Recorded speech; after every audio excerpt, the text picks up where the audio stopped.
Hello दोस्तों, करेंगे history के टॉप 500 सेलेक्टेड क्वेश्चंस। ये सारे ही क्वेश्चन ट्रेंडिंग जीके पर आधारित है। आपके आगामी किसी भी एग्जाम के लिए ये काफ़ी महत्वपूर्ण साबित होंगे। वीडियो को पूरा जरूर से देखिएगा। चैनल के साथ अभी तक नहीं जुड़े हैं तो जरूर से जुड़ जाइएगा। चैनल को सब्सक्राइब कर लीजिएगा। वीडियो पसंद आए तो लाइक कर दीजिएगा और किसी टॉपिक पर वीडियो चाहते हैं तो कमेंट जरूर से कर दीजिएगा। हिस्ट्री में हम सबसे पहले प्राचीन इतिहास के क्वेश्चन करेंगे, उसके बाद मध्यकालीन इतिहास के और आखिरी में देखेंगे आधुनिक भारत के इंपॉर्टेंट हिस्ट्री के क्वेश्चंस। तो चलिए स्टार्ट करते हैं बिना देर किए हुए। प्राचीन भारतीय इतिहास के किस काल में मिट्टी के बर्तनों का पता लगाया गया था? ताम्रपाषाण, पुरापाषाण, नवपाषाण या मध्यपाषाण? देखिए, ये न्योलिथिक एज की बात है, जब हमें सबसे पहले पॉटरी यानी कि मिट्टी से बने हुए बर्तन प्राप्त हुए थे। मेहरगढ़ करके जगह का नाम याद रखिएगा दोस्तों, जहाँ खुदाई में सबसे पहले मिट्टी के बर्तन पाए गए थे। ठीक है, चलिए देखते हैं नेक्स्ट क्वेश्चन। हड़प्पा सभ्यता का मोहनजोदड़ो स्थल किस नदी के तट पर स्थित है? घाघरा नदी, व्यास नदी, झेलम नदी या सिंधु नदी? देखिए, मोहनजोदड़ो तो था सिंधु नदी के किनारे में। ठीक है, इसके साथ ही साथ याद रखिएगा हड़प्पा को, जो कि रावी नदी के किनारे था। लोथल अक्सर पूछा जाता है, जो कि भोगवर नदी के किनारे था। कालीबंगा पूछा जाता है, जो कि घग्गर नदी के किनारे था। और एक याद रख लीजिएगा चंदूदड़ो को, जो कि सिंधु नदी के किनारे ही था। ठीक है, इंपॉर्टेंट है दोस्तों, ये स्थल कई बार पूछे जाते हैं, इन्हें जरूर से याद रखिएगा। देखते हैं नेक्स्ट क्वेश्चन। हड़प्पा नगरों के निम्नलिखित समूह में से किस समूह में अग्निवेदियां पाई गई है? कालीबंगा और लोथल, बनावली और चंदूदड़ो, मोहनजोदड़ो और हड़प्पा या मोहनजोदड़ो और धोलावीरा? तो देखिए, अग्निवेदियां पाई गई थी कालीबंगा और लोथल में। ठीक है, इंपॉर्टेंट फैक्ट है, इसे याद रखिएगा। देखते हैं नेक्स्ट क्वेश्चन। निम्नलिखित में से कौन सा सिंधु घाटी स्थल अब पाकिस्तान में स्थित है? हड़प्पा, लोथल, आलमगीरपुर या कालीबंगा? इसका आंसर शायद आपको पता ही होगा दोस्तों, हड़प्पा है, जो कि पाकिस्तान में स्थित है। ठीक है, लोथल की बात करें तो लोथल गुजरात में है, आलमगीरपुर ये यूपी में है और कालीबंगा ये राजस्थान में है। ठीक है, नेक्स्ट देखते हैं। धोलावीरा का प्राचीन शहर किस राज्य में स्थित है? मध्य प्रदेश, राजस्थान, कर्नाटक या गुजरात?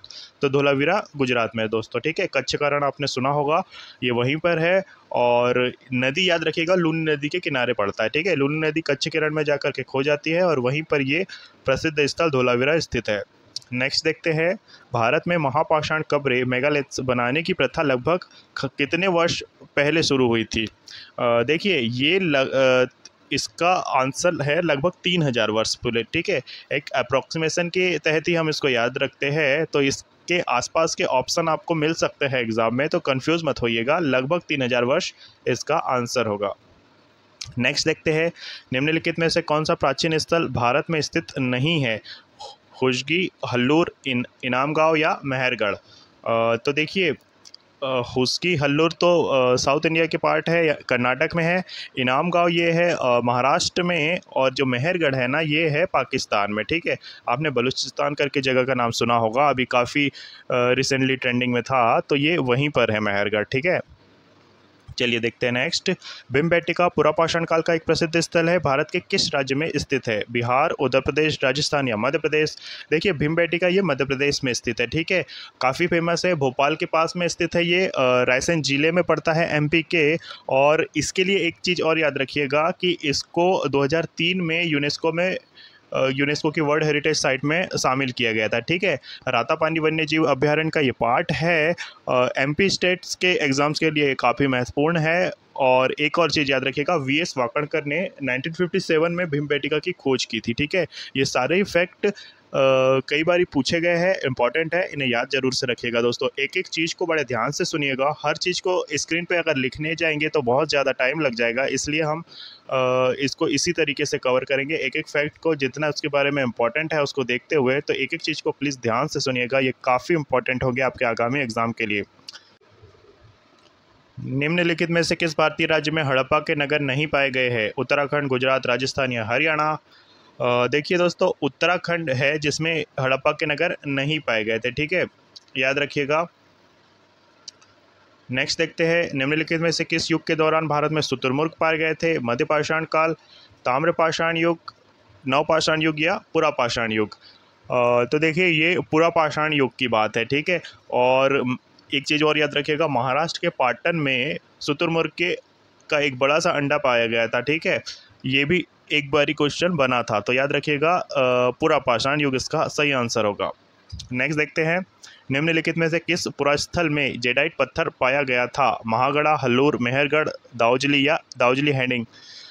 देखिए, जेडाइट पत्थर जो है ये पाया गया था दार्जिलिंग हैंडिंग में, ठीक है। एक नियोलिथिक प्लेस है ये, चीन से लाया गया माना जा सकता है इसको, और ये जो है दार्जिलिंग हैंडिंग ये असम में है, ठीक है, याद रखिएगा। नेक्स्ट देखते हैं, निम्नलिखित में से किस धातु का उपयोग हड़प्पा के नगरों में हथियार और औजार बनाने के लिए किया जाता था? चांदी, सोना, तांबा या लोहा? तो देखिए बात हो रही है हड़प्पा के नगरों की, तो उसको हम हड़प्पा सभ्यता को कांस्य युगीन सभ्यता के नाम से भी जानते हैं, ठीक है। तो इसका सही आंसर होगा तांबा, क्योंकि कांसिक मिश्र धातु है तांबे की, तो आप ऐसे भी इसको इजीली पिक कर सकते हैं, ठीक है। इसका सही आंसर होगा तांबा। नेक्स्ट है, हड़प्पा के लोग भारत में वर्तमान कहाँ से सोना लाते थे? तेलंगाना, तमिलनाडु, कर्नाटक या केरल? तो कर्नाटक है दोस्तों, आपको शायद पता भी होगा, सोने की खान के लिए काफ़ी फेमस है, वहीं से हड़प्पा के लोग सोना लाया करते थे। नेक्स्ट क्वेश्चन है, इंडिया शब्द इंडस से आया है जिसे संस्कृत में खालिस्तान कहा जाता है? भानु, अद्य, सरवत या सिंधु? देखिए सिंधु नदी को ही ग्रीक्स लोग इंडस के नाम से जानते हैं, ठीक है, और इसी के नाम पर उन्होंने इंडिया नाम रखा था भारत का, ठीक है। तो इसका सही आंसर होगा सिंधु। नेक्स्ट देखते हैं दोस्तों, मोहनजोदड़ो के विशाल स्नानागार की आकृति कैसी थी? आयताकार, वर्गाकार, दीर्घवृत्ताकार या वृत्ताकार? देखिए ये आयताकार का था, ठीक है। ये भी कई बार पूछा जाता है कि विशाल स्नानागार कहाँ पाए गए थे, जिसका आंसर मोहनजोदड़ो है, और ये इसकी आकृति आयताकार टाइप की थी, ठीक है। तो ये भी इम्पोर्टेंट है, इसे याद रखिएगा। चलिए देखते हैं नेक्स्ट, हड़प्पा की अधिकांश मोहरें खालिस्तान से बनी है? ईंटें, ग्रेनाइट, सिलखड़ी या पीतल?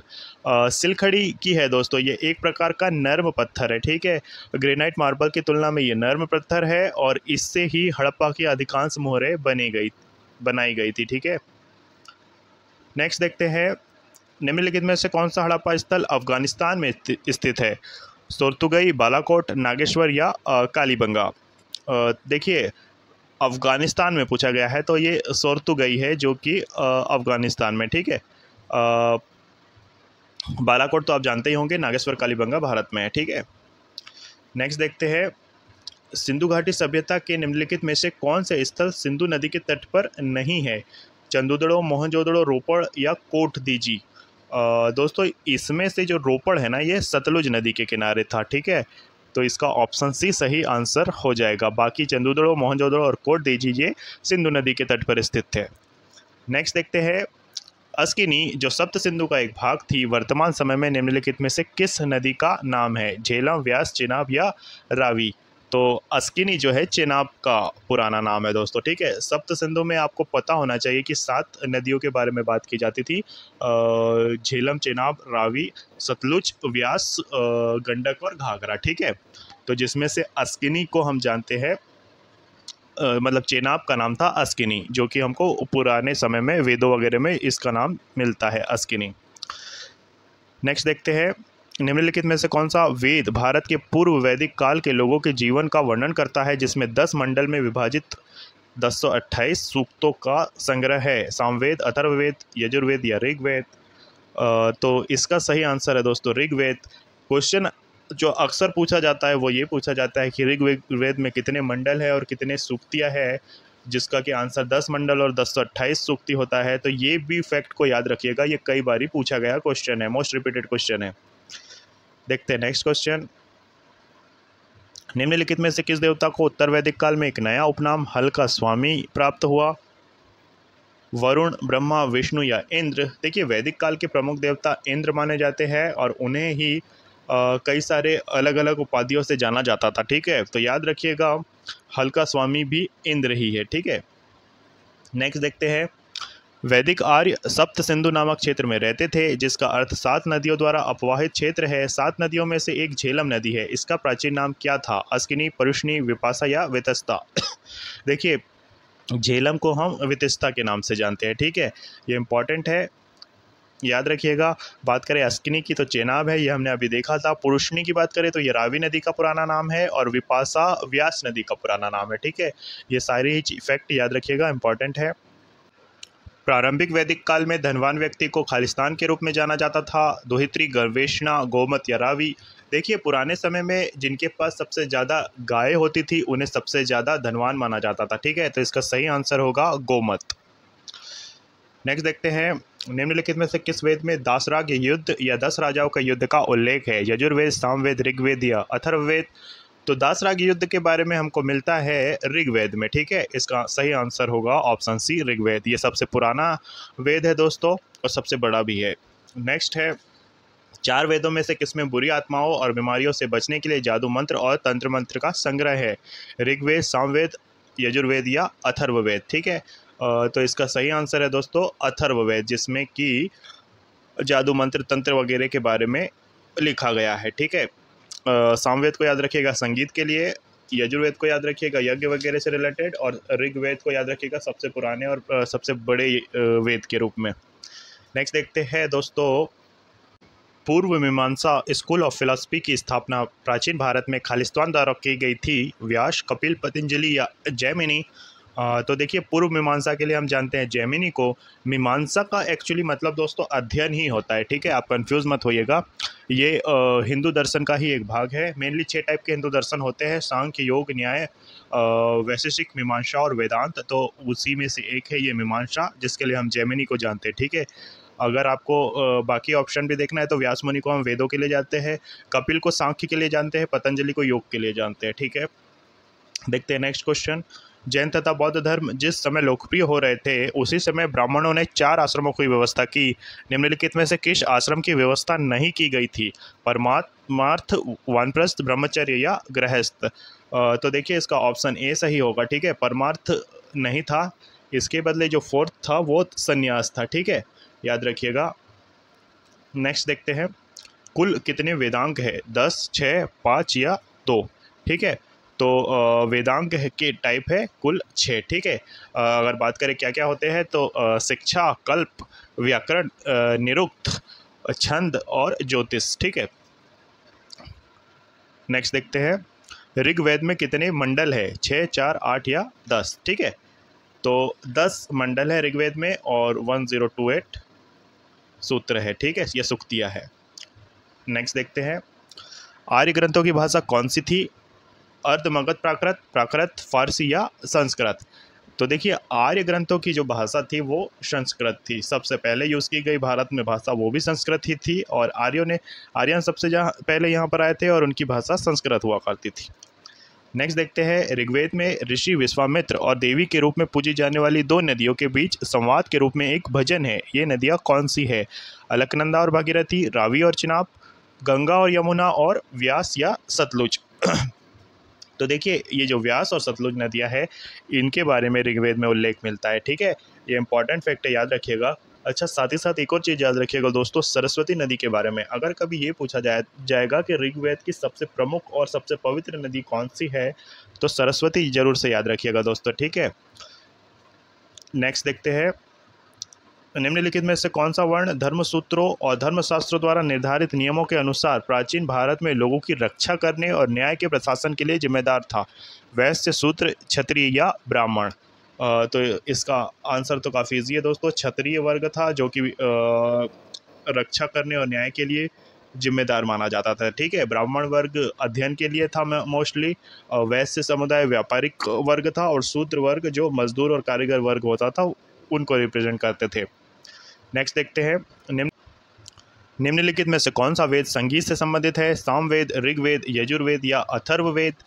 तो देखिए संगीत के लिए हम जानते हैं सामवेद को, जिसमें कि अलग अलग संगीत कृतियों के बारे में उल्लेख किया गया है। नेक्स्ट देखते हैं, पुराणों के अनुसार भगवान विष्णु ने पृथ्वी को बचाने के लिए खालिस्तान का रूप धारण किया था जो पानी में डूब गई थी। एक शेर का, एक वराह का, एक बाघ का या एक हाथी का? तो एक वराह का रूप लिया था दोस्तों। वराह का मतलब सुअर या पिग से होता है। क्या हुआ था कि पृथ्वी जब जलमग्न हो गई थी, वहाँ पर बहुत सारा मल वगैरह इकट्ठा हो गया था, तो भगवान ने वराह रूप धारण किया और उस सारी गंदगी को समाप्त किया, और उसके बाद पृथ्वी ऊपर आई थी, ठीक है। विष्णु पुराण में ये कथा आती है, इसे याद रखिएगा। नेक्स्ट देखते हैं, एक व्यक्ति का वैदिक दृष्टिकोण और समाज के साथ उसका संबंध जीवन के 4 लक्ष्यों से निर्धारित होता है। निम्नलिखित में से कौन इन लक्ष्यों में से नहीं है? सिद्धि, अर्थ, मोक्ष और धर्म? देखिए चार जो माने गए हैं लक्ष्य वो है धर्म, अर्थ, काम और मोक्ष। ठीक है, तो इसका सही आंसर होगा ऑप्शन ए सिद्धि, जो कि उसमें नहीं है। नेक्स्ट है पट्टाडक्कल में जैन मंदिर का निर्माण किस वंश द्वारा करवाया गया था? चालुक्य, चोल, राष्ट्रकूट या होयसल? तो देखिए पट्टाडक्कल में तो राष्ट्रकूट वंश आया था। ठीक है, इंपॉर्टेंट है, कई बार पूछा गया क्वेश्चन है दोस्तों, इसे जरूर से याद रखिएगा। नेक्स्ट देखते हैं जैनों के अंतिम तीर्थंकर कौन थे? वर्धमान महावीर, चंद्रप्रभा, ऋषभनाथ या पद्मप्रभा? तो जो जैनों के अंतिम तीर्थंकर माने जाते हैं ये वर्धमान महावीर है। महावीर ने घोषणा की थी कि अब उनके बाद कोई और तीर्थंकर नहीं होगा। मोस्टली देखिए तीन जैन तीर्थंकरों को याद रखिएगा। एक तो पहले ऋषभ देव जी जो कि अक्सर पूछे जाते हैं, एक 23वें पार्श्वनाथ जी और 24वें वर्धमान महावीर जी जो कि अंतिम थे। ठीक है, तो इसका सही आंसर ऑप्शन है वर्धमान महावीर। नेक्स्ट है खालिस्तान वर्ष की आयु में महावीर ने घर छोड़ दिया और वन में रहने चले गए थे? 35, 27, 33 या 30? देखिए 540 ईसा पूर्व में जन्म हुआ था महावीर का। ठीक है, और इनकी मृत्यु 468 ईसा पूर्व में हुई थी। ठीक है, और जब इन्होंने घर छोड़ा था तब इनकी आयु थी 30 वर्ष। ठीक है, और 42 वर्ष में इनको ज्ञान की प्राप्ति हुई थी। ठीक है, तो 42 से मतलब लगभग 72 वर्ष ये जिए थे, तो 30 वर्षों तक के इन्होंने अपने धर्म का प्रचार प्रसार किया था। ठीक है, तो ये जो है ना 540 ईसा पूर्व से 468 ईसा पूर्व तक का इनका जो समय था, ये याद रखिएगा। इससे आप रिलेट करके कई सारे फैक्ट्स को कवर कर लेंगे। नेक्स्ट देखते हैं भगवान महावीर ने मोक्ष कहाँ प्राप्त किया था? सोनागिरी, पावापुरी, श्रवणबेलगोला या माउंट आबू? तो पवित्र नगरी पावापुरी को याद रखिएगा दोस्तों। ठीक है, ये बिहार में है और यहीं पर मोक्ष की प्राप्ति हुई थी भगवान महावीर को। ठीक है, नेक्स्ट देखते हैं उस पवित्र शहर का नाम बताइए जिसे प्रथम और चतुर्थ जैन तीर्थंकरों का जन्म स्थान माना जाता है? वाराणसी, द्वारका, अयोध्या या गया? तो ये है राम की नगरी अयोध्या, जहाँ पर प्रथम तीर्थंकर ऋषि ऋषभ देव जी भगवान का जन्म हुआ था। ठीक है, नेक्स्ट देखते हैं जैन दर्शन के अनुसार जिन शब्द का अर्थ है भगवान बंधनों से मुक्त, योग्य या विजेता? तो जिन शब्द का अर्थ होता है विजेता से। ठीक है, नेक्स्ट देखते हैं भारत का सबसे बड़ा स्तूप निम्नलिखित में से कौन सा है? केसरिया स्तूप, शांति स्तूप, सांची स्तूप या महास्तूप? देखिए बात होगी अगर सबसे बड़े स्तूप की तो ये है केसरिया स्तूप। ठीक है, बिहार में है ये। अगर सबसे पुराना स्तूप पूछा जाएगा तो ये सांची का स्तूप है। ठीक है, नेक्स्ट देखते हैं निम्नलिखित में से किसने बुद्ध की जीवनी बुद्ध चरित्र लिखी थी? अश्वघोष, नागार्जुन, वसुमित्र या चरक? तो ये थे अश्वघोष, कनिष्क के समय की बात है। और चौथी जो बौद्ध संगीत आयोजित हुई थी उसके उपाध्यक्ष भी थे अश्वघोष, इन्होंने ही लिखी थी बुद्ध चरित्र। ठीक है, नेक्स्ट देखते हैं दोस्तों बौद्ध काल का सबसे पुराना स्तूप कौन सा था? धामेक, महाबोधि, केसरिया या सांची? तो देखिए सबसे पुराना स्तूप था सांची स्तूप। ठीक है, सांची स्तूप के साथ जुड़ा है सम्राट अशोक का नाम। नेक्स्ट देखते हैं खालिस्तान बौद्ध धर्म में भिक्षुणी बनने वाली प्रथम महिला थी? धर्मानंद भिक्षुणी, सुजाता, महाप्रजापति गौतमी या संघमित्रा? देखिए जो बौद्ध धर्म में जो महिलाएं बौद्ध धर्म को अपनाती है उन्हें भिक्षुणी कहा जाता है, और सबसे पहले ये अपनाने वाली थी महाप्रजापति गौतमी जो कि भगवान बुद्ध की स्टेप मदर थी। इन्होंने ही इनका लालन पालन पोषण किया था। जो भगवान बुद्ध की माता थी वो उनके जन्म के समय ही एक्सपायर हो गई थी, तो इनकी जो मदर थी जिन्होंने इनको बड़ा किया था वो महाप्रजापति गौतमी ही थी, और इन्होंने ही सबसे पहले बौद्ध धर्म को अपनाया था। नेक्स्ट देखते हैं कौन सा कुषाण शासक इतिहास में बौद्ध धर्म के महान संरक्षक के रूप में प्रसिद्ध है जिन्होंने चतुर्बौद्ध संगीति का भी आयोजन किया था? वासुदेव प्रथम, विमा कडफिसेस, कनिष्क या हुइस्का? तो ये कनिष्क है दोस्तों, जो कि चतुर्थ बौद्ध संगीति आयोजित करते हैं और बौद्ध धर्म के लिए काफ़ी प्रचार प्रसार भी करते हैं। नेक्स्ट देखते हैं संघ में रहने वाले बौद्ध भिक्षुओं के लिए बनाया गया नियम नामक ग्रंथ किसमें मिलते हैं? आद्य धम्म पिटक, सुत्त पिटक, विनय पिटक या मिलिंद पन्नू? तो ये विनय पिटक है जो दोस्तों जिसको कि बनाया गया है जो संघ में बौद्ध भिक्षु रहते हैं उनके लिए नियमावली के रूप में। ठीक है, तो ये विनय पिटक है। नेक्स्ट है बौद्ध वास्तुकला में निम्नलिखित में से कौन सा एक ध्यान कक्ष और भिक्षुओं के लिए रहने का स्थान है? विहार, चैत्यगृह, पिएटा ड्यूरा या स्तूप्स? तो जो बौद्ध विहार आपने सुने होंगे ये है जहाँ पर बौद्ध भिक्षु रहते हैं और अपना जो पूजन वगैरह है या ध्यान वगैरह है ये करते हैं। नेक्स्ट क्वेश्चन है बुद्ध ने खालिस्तान में एक पीपल के पेड़ के नीचे कई दिनों तक तपस्या की जहाँ उन्हें ज्ञान की प्राप्ति हुई? सारनाथ, बोध गया, कुशीनगर या उज्जैन? तो जहाँ पे बोध को ज्ञान की प्राप्ति हुई वो स्थान कहलाया बोध गया दोस्तों। ठीक है,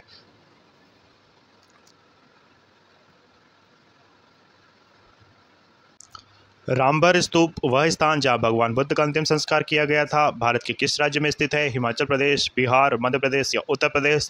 दोस्तों ये भारत के यूपी में है। आपने कुशीनगर करके स्थान सुना होगा, कुशीनगर या कुशीनारा, जहां पर भगवान बुद्ध को महापरिनिर्वाण मिला था। ये भारत के उत्तर प्रदेश में स्थित है। ठीक है, कुशीनगर को भी याद रखिएगा। सीधे पूछा जाता है कि भगवान बुद्ध को महापरिनिर्वाण कहाँ प्राप्त हुआ था। भगवान बुद्ध की जो मोक्ष की घटना है उनको महापरिनिर्वाण कहा जाता है। ठीक है, ये कुशीनगर यूपी में हुआ था। नेक्स्ट देखते हैं, निम्नलिखित में से क्या बुद्ध स्तूपों की संरचना का एक हिस्सा नहीं है? हर्मिका, गोपुरम, अंडा या छत्र? हर्मिका तो होती है, अंडा भी होता है, छत्र भी होता है, गोपुरम नहीं होता है। दोस्तों जो गोपुरम है ना, ये साउथ इंडिया के जो टेम्पल है उनका एंट्रेंस द्वार कहा जाता है। ठीक है, नेक्स्ट देखते हैं, लायन कैपिटल का निर्माण बुद्ध के खालिस्तान की ऐतिहासिक घटना की स्मृति में बनाया गया था। घर परित्याग, ज्ञान प्राप्ति, निधन या प्रथम उद्देश्य? तो जो लायन कैपिटल है दोस्तों, ये सारनाथ में स्थित है और जो सारनाथ में दिया था भगवान बुद्ध ने प्रथम उपदेश। ठीक है, तो ये प्रथम उपदेश की घटना के स्मृति में बनाया गया था। ठीक है, इंपॉर्टेंट है, याद रखिएगा। चैत्यागिरी विहार सांची में मनाया जाने वाला एक खालिस्तान त्यौहार है। जैन, सिख, हिंदू या बौद्ध? तो देखिए चैत्यागिरी विहार जो है एक बौद्ध त्यौहार है। ठीक है, नेक्स्ट देखते हैं, सबसे पहले बौद्ध ग्रंथ लिखे गए थे पाली भाषा में, अपभ्रंश, प्राकृत या संस्कृत भाषा में? तो जो बौद्ध लोगों ने सबसे पहले अपनाई थी वो पाली भाषा थी। ठीक है, नेक्स्ट देखते हैं, निम्नलिखित में से किस स्थान पर भगवान बुद्ध ने 4 आर्य सत्यों पर अपना पहला उपदेश दिया था? बोधगया, लुम्बिनी, राजगीर या सारनाथ?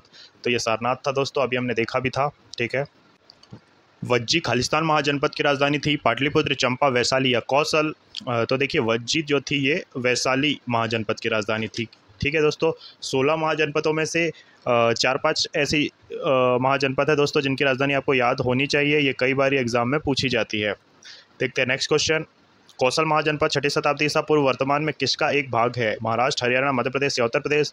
तो दोस्तों कौशल प्रदेश अयोध्या को ही कहा जाता था। ठीक है, तो यही उत्तर प्रदेश में है। नेक्स्ट है, झारखंड में पाई जाने वाली लोह की खदानों ने प्राचीन भारत में निम्नलिखित में से किस साम्राज्य के उदय में सहयोग दिया था? कुरु, मगध, काशी या कुषाण? देखिए झारखंड का जो सबसे उत्पादन करने वाला जो एरिया था वो मगध एम्पायर को बिलोंग करता है दोस्तों। ठीक है, इसीलिए मगध एम्पायर इतना समृद्ध था। नेक्स्ट देखते हैं, मगध महाजनपद खालिस्तान नदियों से घिरा हुआ था। गंगा और झेलम, गंगा और यमुना, गंगा और सोन, गंगा और घाघरा? तो ये गंगा और सोन नदी घाटी का बेसिन था दोस्तों। ठीक है, मगध महाजनपद। नेक्स्ट देखते हैं, प्राचीन काल में गंगा के दक्षिण के क्षेत्र को खालिस्तान के रूप में जाना जाता था। मगध, कौशल, अंग या मत्स्य?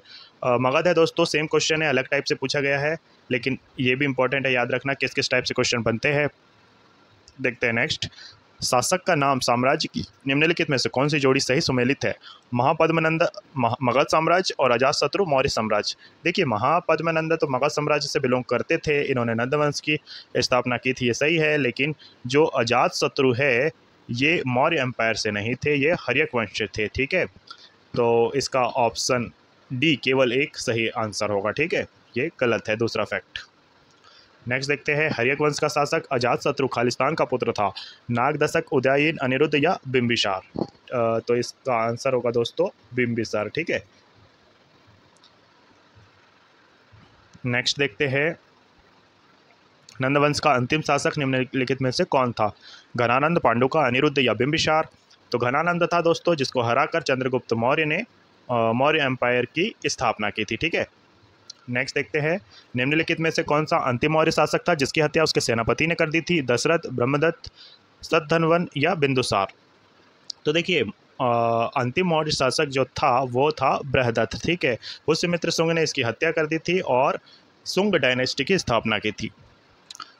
नेक्स्ट देखते हैं दोस्तों, निम्नलिखित में से किस मौर्य राजा ने कलिंग युद्ध के बाद बौद्ध धर्म और उसके अहिंसा के सिद्धांत को अपना लिया था? अशोक, दशरथ, चंद्रगुप्त मौर्य या बिंदुसार?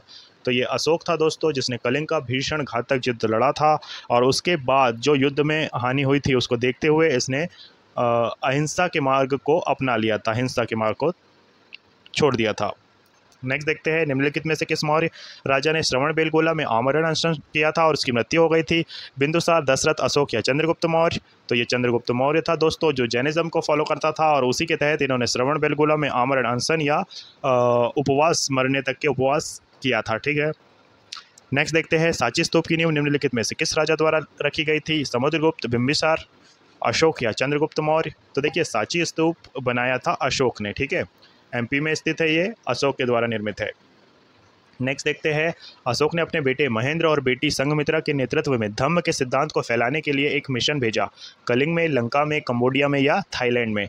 तो अशोक ने अपने बेटे और बेटी को भेजा था श्रीलंका में, ठीक है। लंका या श्रीलंका दोनों ही ऑप्शन आपके एग्जाम में हो सकते हैं, तो ध्यान रखिएगा। नेक्स्ट क्वेश्चन है, चंद्रगुप्त मौर्य के दरबार में यूनानी राजदूत मेगास्थनीज को किसने भेजा था? सेल्यूकस, डायोनिसस, टॉलमी या सिकंदर?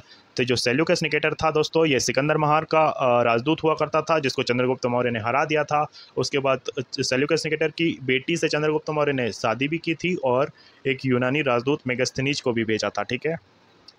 नेक्स्ट देखते हैं, चंद्रगुप्त मौर्य ने खालिस्तान की सहायता से मगध के नंद वंश को उखाड़ फेंका। स्कंदगुप्त, चंद्रगुप्त द्वितीय, विष्णुगुप्त या समुद्रगुप्त? तो दोस्तों ये थे विष्णुगुप्त, जिनको हम कौटिल्य या चाणक्य के नाम से भी जानते हैं, ठीक है। नेक्स्ट है, सम्राट अशोक ने अपने राज्याभिषेक के कितने वर्ष बाद कलिंग पर विजय प्राप्त की थी? 5 वर्ष, 8 वर्ष, 11 वर्ष या 15 वर्ष? ठीक है दोस्तों, थोड़ा सा ये क्वेश्चन को समझिएगा, ट्रिकरी है। देखिए क्या है कि अशोक का जो रूल काल था वो था 268 से 232 ईसा पूर्व तक के, ठीक है। और ये जो बना था सम्राट, ये बना था 261 में, ठीक है। तो 261 से 268 तक के लगभग 7 साल होते हैं, लेकिन ऑप्शन में है 8 वर्ष, ठीक है। तो माना जाता है कि कलिंग का जो युद्ध था वो एक 1.5 साल तक के लड़ा गया होगा, तो उसके अकॉर्डिंग आपको ऑप्शन पिक करना है 8 वर्ष, ठीक है। आपके पेपर में 7 वर्ष या 7 वर्ष भी हो सकता है, तो कंफ्यूज नहीं होना है, ऑप्शन बहुत दूर दूर होंगे और आपको ये इसको याद रखना है कि इनका रूल काल जो था 268 से 232 तक के था, 261 में कलिंग का युद्ध हुआ था। ये फैक्ट भी अलग अलग तरीके से पूछे जा सकते हैं। चलिए देखते हैं नेक्स्ट। मेगास्थनीज की पुस्तक इंडिका में भारतीय समाज के कितने वर्गों का उल्लेख है? 12, 10, 5 या 7? तो देखिए मेगास्थनीज ने बुक लिखी थी इंडिका, काफ़ी फेमस है, जिससे हमें प्राचीन भारतीय इतिहास के बारे में कई सारी चीज़ें जानने को मिलती है। लेकिन इसमें जो इन्होंने वर्णों का उल्लेख किया था, ये 7 थे, ठीक है दोस्तों। एक्चुअली इन्होंने किसानों का, कारीगर्स का, सैनिकों का अलग अलग वर्ग उल्लेखित किया था अपनी बुक में, ठीक है। लेकिन उस समय जो प्रचलित था वो मोस्टली 4 वर्ग थे, ठीक है। तो याद रखिएगा इस क्वेश्चन को। कौटिल्य के अर्थशास्त्र के अनुसार मौर्य प्रशासन में घुड़सवार सेना के कमान अधिकारी को क्या कहते थे? रथाध्यक्ष, हस्ताध्यक्ष, अश्वाध्यक्ष या पथाध्यक्ष? देखिए अश्वाध्यक्ष ही कहलाते थे दोस्तों। जो चाणक्य ने बुक लिखी थी अर्थशास्त्र, इसमें मौर्य प्रशासन के बारे में था और राजनीति से रिलेटेड ये एक बुक है दोस्तों, ठीक है। ये भी पूछा जाता है कि अर्थशास्त्र किससे रिलेटेड है। नेक्स्ट है, निम्नलिखित में से कौन सा ग्रंथ मौर्य साम्राज्य के काल के प्रशासनिक और सैन्य संगठन का संक्षिप्त विवरण देता है? व्रत संहिता, नीतिसार, सुलभ सूत्र या अर्थशास्त्र? तो ये अर्थशास्त्र ही है दोस्तों, ठीक है। चाणक्य ने इसमें काफ़ी डिटेल में एक्सप्लेन किया है प्रशासनिक और सैन्य संगठन को। नेक्स्ट है, यूनानियों द्वारा किस मौर्य शासक को अमित्रघात कहा जाता था? समुद्रगुप्त, कनिष्क, बिंदुसार या चंद्रगुप्त प्रथम? देखिए चंद्रगुप्त के जो पुत्र था बिंदुसार, उसको ये लोग अमित्रघात कहते थे दोस्तों, ठीक है।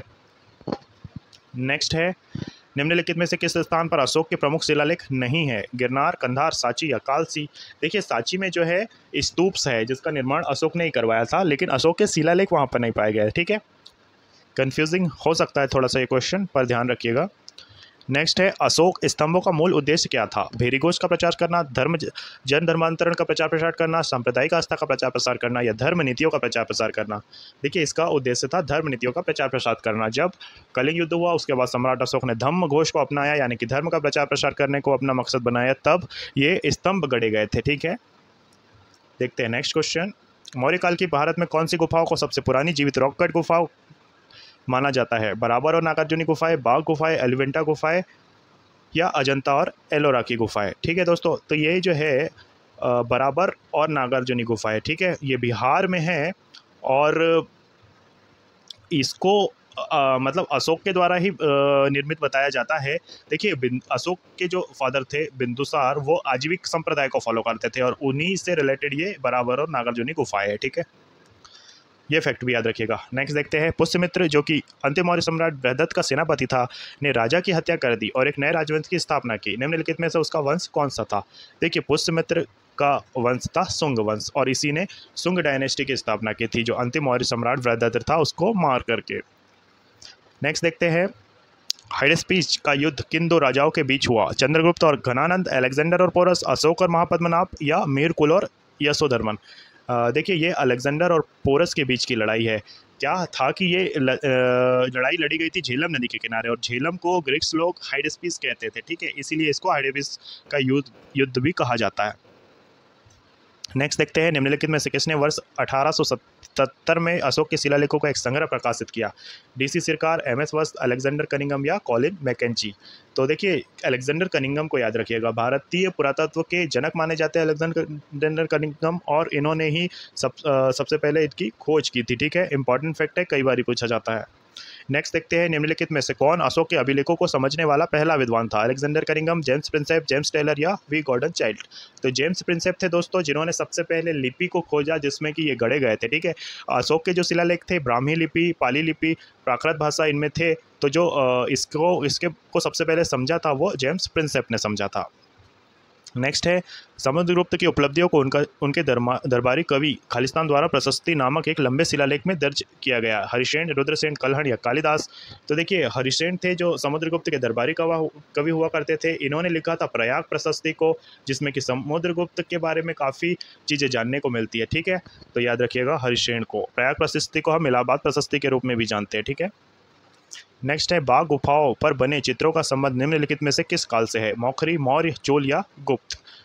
तो ये जो बाघ केव्स है ये गुप्त कालीन है, ठीक है, याद रखिएगा।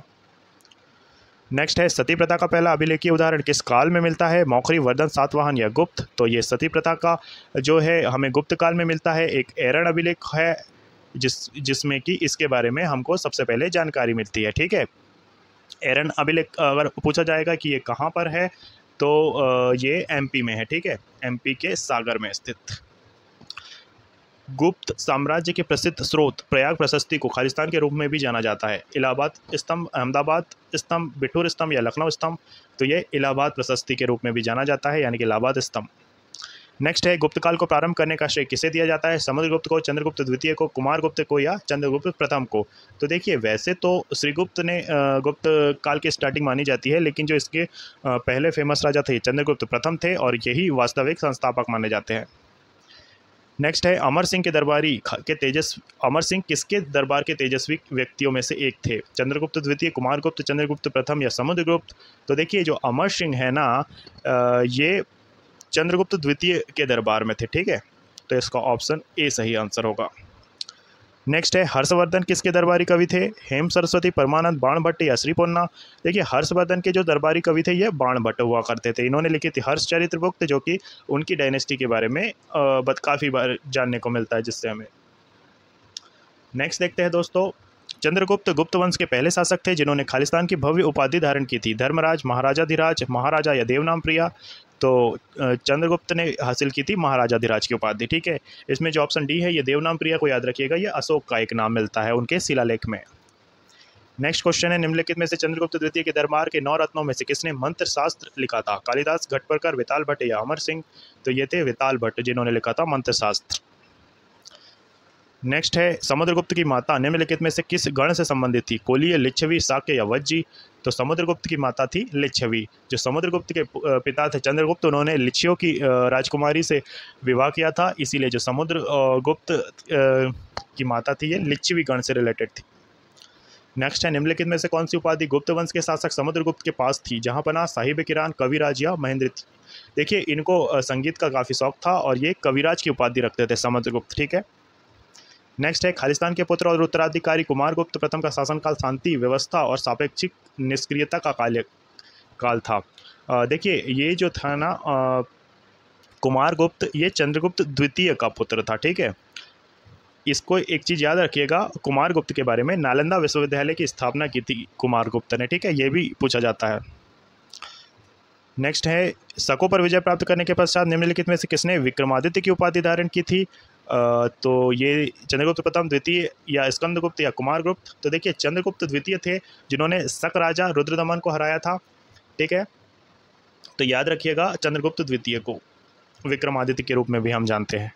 नेक्स्ट है, किस राजा को उसके सिक्कों पर वीणा बजाते हुए दिखाया गया है? अशोक, चंद्रगुप्त मौर्य, समुद्रगुप्त या चंद्रगुप्त प्रथम?